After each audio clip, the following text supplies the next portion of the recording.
Hello, love bugs. One of my new gaming obsessions right now is Aloft. I don't know if you've had a chance to check out this beautiful game where you soar through the skies and explore and discover a beautiful world while creating your own personal little island getaway. But I feel like a lot of us would like our own little personal island getaway right now. However, while I have been loving the game, this is definitely an example of one of those games where I do wish that I had known a little bit more before I had started building my base, because now I have this guy over here and he's pretty cool, but I'm going to be completely scrapping him to build the base of my dreams now that I know more about the game. So let me share with you some of the things that I wish I had known before I started building my base in Aloft, while also giving you a little tour of what I have built. First off, your island choice really does matter. I chose this island because I loved this little dock. I thought that it was really cute that it came way out like this, that it would be a cute place to put some of my sails and my steerage. And I was like, oh, this will be a cute little thing to have. I dig it. Well, I didn't take into consideration a couple of other very, very important things on my island. First off being island size. If you notice now, I'm starting to get a little accoutrement of animals, but if you'll notice, they have a little red symbol over top of their heads where they normally would have a happy symbol, like a happy symbol that would be like, oh, go ahead and shear my fur. I've got some resources for you. Instead, they're overcrowded. Now, they're not overcrowded because the space that I've given them is too small. They're not overcrowded because they don't have enough grass. They're not overcrowded from having not enough food. They are overcrowded literally because the number of animals that you can have in the game is directly related to island size. And since I chose a little bit of a smaller island to be my first island because I thought it would be fun to challenge myself to build something really crazy around it, unfortunately, I kind of screwed up. So first off, definitely think about your island and take time in choosing it. I also would highly recommend, now in looking for my new island, getting an island that has water. If you have crops or want to grow crops, which most of us I think are going to want to do in the game, it really is hard to water them if you don't have any water and you're having to constantly go to islands to get water and then bring the water back to the crops instead of just having water directly on your actual island itself. So I highly recommend doing that. I also do want to talk about something cool that I was able to do with my dock and give you an exact example. If you do find a cool island like this one that's a finalist to be my new island, I think this is a pretty darn cool island myself, but I am going to keep looking and I'll explain why in a little bit. If you like a structure that's on an island, like I like this one, I think it's pretty cool. I thought maybe it would be a fun structure to have storage or something in and use as like a storage house, or even a place to put goats, maybe to give them like the different levels to jump up on and whatnot. But the structure is unfinished, right? You can see that it's got kind of just the bare bones of some of the walls. Well, just like on your own island, you can actually repair these yourself. Look at that.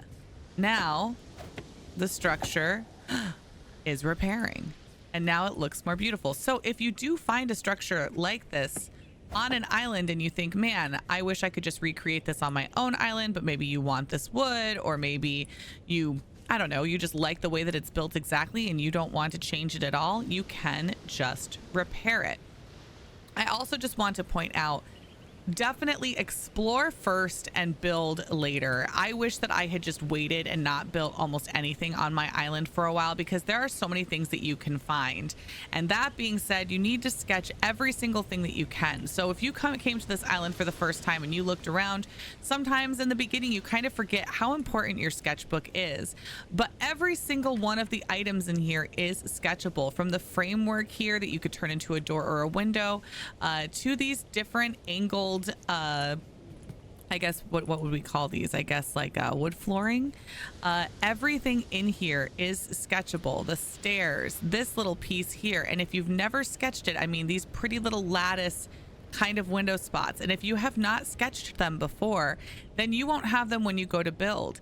And sometimes you can end up simply not having just the right angle of something in order to build the way that you want to, and you know that you saw it, but you forgot to sketch it. And now you don't have the size or the right angle or whatever it is of that item, and now you can't make it. So when I tell you that paper and charcoal, you should never ever leave them behind when exploring. They are going to be two of your most important resources, especially in the beginning, in order to sketch literally everything that you see. Everything that you see. Also, really fun fact. While we are all obviously looking for the stones and things that teach us items, if you are on an island and you find a workstation, like I found this guy over here, you can actually sketch it and learn it just like you would have learned it from a stone.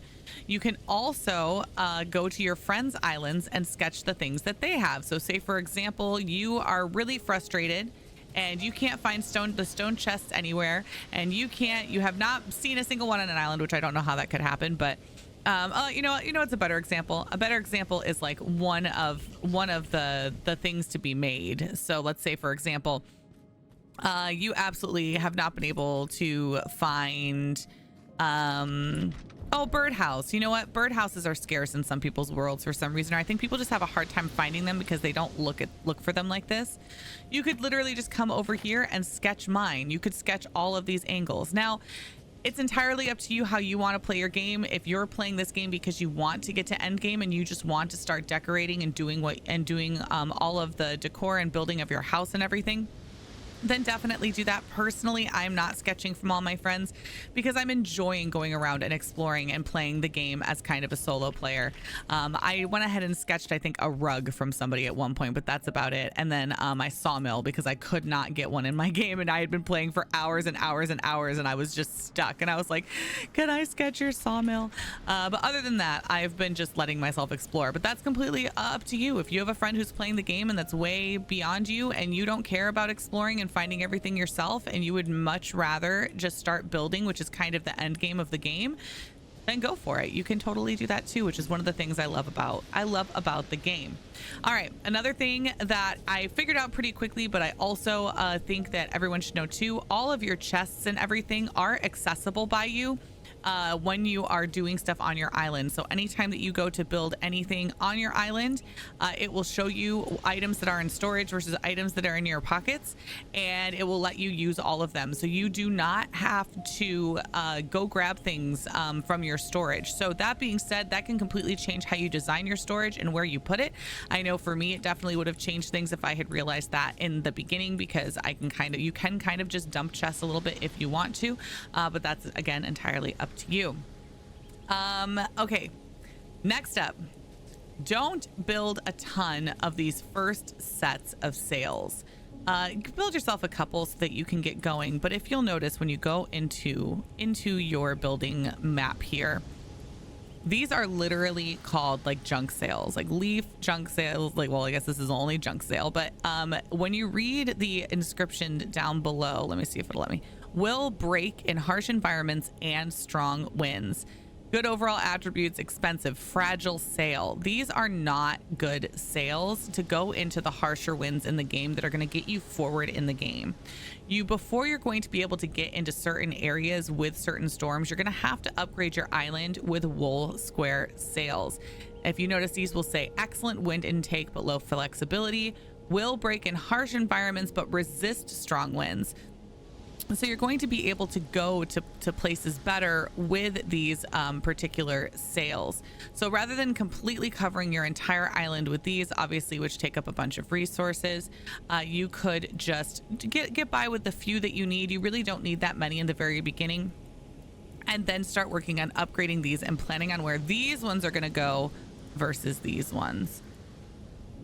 Also, what I would like to say is go ahead and just pick a starter island. I spent a lot of time looking for my perfect first starter island before I could really start exploring. And you need that starter island to start using your map. I mean, the map is just so important. There is no map in the tutorial, which I found to be the most frustrating part of the tutorial. It lets you keep track of your island so much better. grab a starter island, but know in your head, I'm not keeping this island. I'm not building anything fancy on it. Build a little pen to keep your animals from falling off and disappearing, which isn't supposed to happen, but we have found has happened. And then just get exploring. And then once you get to a place where you start feeling like, okay, I think I have the frame of what I want, or I think I have an idea of the kind of island I'm looking for, then with every island you're going to, you can kind of be thinking, oh, maybe this is an island that I want to go to. And then you can just make a mental note on your map of like where that island is, so that if you decide, you know what, yep, that was the one, that's the one I want to go for, then you can start doing your big build on that one and slowly taking all of your stuff on over there. Alrighty, friends. Well, anyway, I did like my little starter house a little bit, but obviously it was really boxy because I didn't realize how many curved options we were going to have until later in the game. So I didn't get to really finish designing it the way that I wanted to, but I liked the idea of my starter house having just like a kind of loft, which is maybe like my sleeping quarters, and then everything else being down over here. I wanted to build a really pretty porch off of the back with a cute place to sit that also had like really pretty cloud views. And I'm pretty happy with this being my first little starter home, let's say, but it is definitely not big enough for all the plans that I now have in the game, to have probably a smaller personal home and instead build workshops and build like a little village, like I've seen some of my friends in our community start building. I also like the idea of having prettier outdoor pens. I do like my outdoor pen for my sheep and my couple of alpacas right now. I like that they have an indoor place to go into, but I think I want to have it not so connected to my house, but give them like their own space to go and be. So while I do like my dock and I do like this, I also do kind of wish that it was built up and that I had put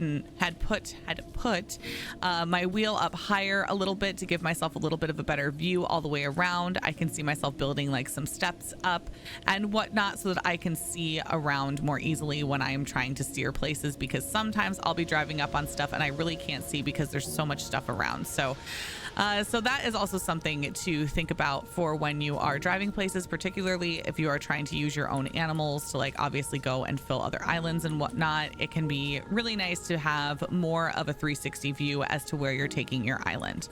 All right, loves. Well, I have really been enjoying Aloft. I would love to know what you've been enjoying about the game or what builds you've had. If you'd like to share that in Discord or on social media, always feel free to tag me and stuff like that. I love to see your builds and things. And hopefully we'll get to play together sometime soon. I love you so much. Bye-bye.